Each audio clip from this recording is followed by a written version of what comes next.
Good Monday morning, everybody. This is Quinn Bahm with Names and Numbers, and today I wanted to talk about Johnny Cochran's famous line, "If it doesn't fit, you must acquit."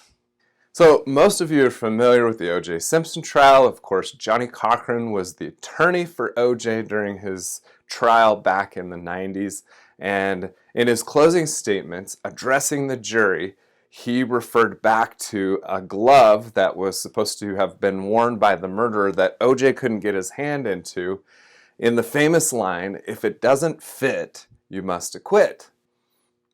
So rhyming is actually really interesting, and I'm going to pull a little bit of information from two different books. Both of them I love. I've talked about Yes before. This is a new favorite of mine, To Sell as Human. We'll be talking a lot about this, but both of them refer to a study done in 2000 in reference to rhyming and how rhyming lines actually become more memorable and more persuasive.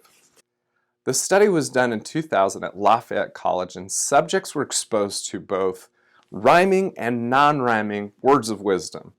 But they weren't words of wisdoms that you and I would recognize, like birds of a feather flock together. They had been created specifically for this study. So for example, what sobriety conceals, alcohol reveals. And on the flip side of that, they created a non-rhyming version of that, what sobriety conceals, alcohol unmasks. Well, subjects were exposed to both of these different lines, and there was a whole list of them, and they were randomly assigned, and they took a look at them. And in the end, they realized that individuals who saw the rhyming lines, the rhyming words of wisdom, number one, they were able to remember them easier, and secondly, they found them to be more accurate of a reflection on the human experience. So rhyming something actually made it more true. So this rhyming thing crops up all over the place. We've got the names of companies that rhyme, like Famous Amos or Wetzel's Pretzels. Slogans and catchphrases for companies, or in the case of the Army, "Be all you can be in the Army" is a great one. Oh, thank heaven for 7-Eleven, another great example of rhyming and advertising. Or even conventional wisdom, as we mentioned before, birds of a feather flock together. Fake it till you make it, or you snooze, you lose.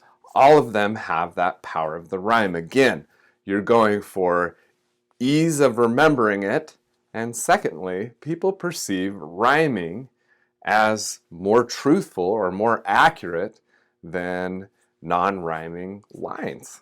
So I'll admit this might be a little cheesy for some of you, but there is power in figuring out a way to get rhymes worked into your sales pitch or your presentation. So I'm going to pull one last example out of Daniel Pink's book. He talks about Haribo. They're the gummy bear company out of Germany, and they make sure that their pitch, their tagline for their gummy bears rhymes in every single language. So in English, kids and grown-ups love it, so the happy world of Haribo.